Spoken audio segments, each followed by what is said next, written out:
Bharatiya Janata party के हमारे जुझारू दिल्ली प्रदेश के अध्यक्ष श्री विजेंद्र गुप्ता जी,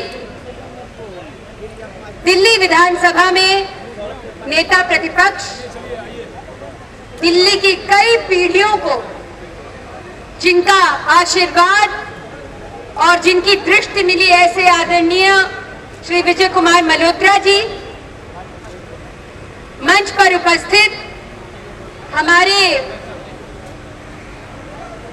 बड़े भाई, मैं जिस युवा मोर्चा की सह प्रभारी हूं उसके पालक आदरणीय श्री महेंद्र पांडे जी, मीनाक्षी जी, हरिओम भाई, प्रहलाद पटेल जी, सभी हमारे कार्यकर्ता बंधु मित्रों, और आज जो चांदनी चौक घंटा घर में ये जो जन सैलाब उमड़ा है, आपका अभिनंदन और इस आक्रोश में साथ देने के लिए आपको शुभकामनाएं। मित्रों, आज भारत बंद है और दिल्ली बंद है। कई दिनों से हम मीडिया चैनल्स पर तरह तरह के वाद विवाद प्रतियोगिताओं को देख रहे हैं। कभी हमारे पत्रकार बंधु कहते हैं कि भारतीय जनता पार्टी एफडीआई के खिलाफ है, लेकिन जब वो सरकार में थी तब तो उसने एफडीआई के बारे में कुछ और कहा था। कभी हमारे पत्रकार बंधु कहते हैं सरकार आर्थिक रूप से एक ऐसे नीति को निर्धारित करना चाहती है जहां गरीब आदमी को, किसान को फायदा होगा। तरह तरह की सुगबुगाहट हो रही है मित्रों, तरह तरह की बातें चर्चा में है। तो एक बात आज हम यहां गांठ बांध लें कि हमारे देश का किसान हमारे देश का अन्नपूर्णा है। वो हमें खाना खिलाता है और उसे आत्महत्या की कगार पर लाकर खड़ा किया है इस निकम्मी सरकार ने। जो हाथ बीज बोता है और जो फसल उगाता है उसे काट फेंकने का काम कर रही है कांग्रेस की सरकार, जो कहती है कांग्रेस का हाथ गरीबों के साथ। आज नारा पलट गया है कांग्रेस का थप्पड़ गरीबों के मुंह पर। कभी 2G, कभी 3G, कभी LPG, कभी CNG। पूरा देश पूछ रहा है अगला अब तुम क्या करोगे जी? तो उस क्या करोगे जी का उन्होंने जो परिणाम दिया है वो इस एफडीआई इन रिटेल के नाम का पुरस्कार और इनाम लाकर दिया है आम जनता को कि हम पूंजीवादियों को, अमीरजादों को, जिन लोगों के पास बहुत कुछ है, उनकी धन संपत्ति को बढ़ाने का काम करेंगे। जनता जाए भाड़ में और किसान जाए आत्महत्या करे। तो मित्रों, ये जो देश भर में आज इतना बड़ा आंदोलन है, भारतीय जनता पार्टी के नेतृत्व में सारी गैर कांग्रेस सरकारें आज एकजुट है एफडीआई के खिलाफ। और वो इसलिए उसके खिलाफ है क्योंकि एक बात जनता समझ चुकी है, तुमने मेरी किचन में, मेरी रसोई घर में आग लगाई, तुमने डीजल और पेट्रोल के दाम बढ़ाए, तुमने अन्न, दूध, सब्जी जैसी चीजों में आग लगाई, और अब जो वो छोटी किराने की दुकान है जहां मेरा हल्दी, मेरा धनिया, मेरी दाल और मेरा चावल मुझे मिलता है, उसका भी शटर डाउन करने का काम कर रहे हो। ये मुझे मान्य नहीं है, नहीं है और नहीं है। मित्रों, जितने भी भाजपा शासित राज्य हैं, मध्य प्रदेश, गुजरात, गोवा,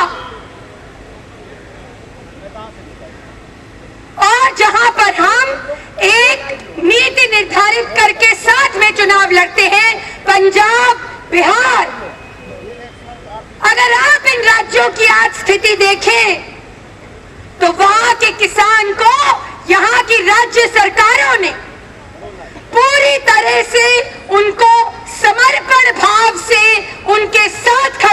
निश्चय किया है और ये भी निश्चय किया है कि अगर ये केंद्र की गूंगी, बहरी, लूली, लंगड़ी सरकार अगर ये किसानों का साथ नहीं देती, तब भी हम अपने राज्यों में एफडीआई इन रिटेल नहीं आने देंगे, नहीं आने देंगे। और इस नीति का निर्धारण हमारे सब मुख्यमंत्रियों ने इसलिए किया क्योंकि वो जानते हैं कि जो हाथ हमें अन्न खिलाता है, जो हाथ हमें भोजन प्रदान करता है, वो भगवान का दिया हुआ हाथ है और वो पूजनीय है, वो पूजा के योग्य है। इसलिए मित्रों, ये आज का आंदोलन सिर्फ एक आंदोलन न होकर रह जाए। अगर इन्होंने एक भी विदेशी निवेश की दुकान खोली तो आज हम प्रण करके जाते हैं, जान दे देंगे, उस दुकान के सामने खड़े होकर आंदोलन करेंगे। हम ये प्रण लेकर जाते हैं कि हम गरीबों की, किसानों की, मजदूरों की और आम आदमी की सारी उनके अधिकारों का हम निर्वहन करेंगे, उनके अधिकारों का संरक्षण करेंगे। और जैसा कि मीनाक्षी बहन बता रही थी, अगर वाकई दिल्ली में करेफो नाम का एफडीआई रिटेल स्टोर खुला है, तो मित्रों मैं अपने सारे वरिष्ठ नेताओं की तरफ से आपको ये कहना चाहती हूँ, उस स्टोर के सामने आंदोलन करना भी हमारी प्रतिबद्धता है और उसके बारे में लोगों को बताना हम जरूर बताएंगे। आज जो ये आग लगी है पूरे देश में मित्रों, इस आग को हम आगे लेकर जाएंगे और गरीबों की आवाज बनकर जो जनता का आक्रोश है, इस ज्वालामुखी को हम पूरी तरह से लोगों की, जनता की आवाज लाकर उस लावे को बिल्कुल सामने लाकर रखेंगे और उसकी आग में ये सरकार दहन होगी, दहन होगी और दहन होगी। आप लोगों ने जो ये निश्चय लिया है, जो भ्रष्टाचार और बेतहाशा महंगाई और मूल्य वृद्धि के खिलाफ जो आवाज उठाई है, इस आवाज को हम आगे लेकर जाएंगे। कुछ ही समय में हमारे राष्ट्रीय अध्यक्ष श्री नितिन गडकरी जी, जो इस वक्त सारी गैर कांग्रेस सरकारों के नेताओं के साथ आंदोलन कर रहे हैं, चांदी चौक पहुंचेंगे। तो हम इसी प्रण को आगे लेकर जाएं कि टूट सकते हैं, हम छुप नहीं सकते, सत्य का संघर्ष है सत्ता से। टूट सकते हैं, हम छुप नहीं सकते, सत्य का संघर्ष है सत्ता से। हार नहीं मानेंगे, करेंगे प्रतिकार, हार नहीं मानेंगे, करेंगे प्रतिकार, चाहे अंतिम किरण भी हो जाए अस्त, क्योंकि टूट सकते हैं, हम छुप नहीं सकते, छुप नहीं सकते, छुप नहीं सकते। मित्रों, ना हम झुकेंगे, ना हम रुकेंगे, ना हम टूटेंगे। हमारी जो ये साझी सामूहिक आवाज है, इस बहरी सरकार को सुनाने का काम हम करते रहेंगे। और आज का विरोध प्रदर्शन आप लोगों ने इतनी मेहनत करके सफल किया, इस आंदोलन को हम आगे लेकर जाएंगे, यही प्रण लेकर हम यहाँ से जाएं। जय हिंद, वंदे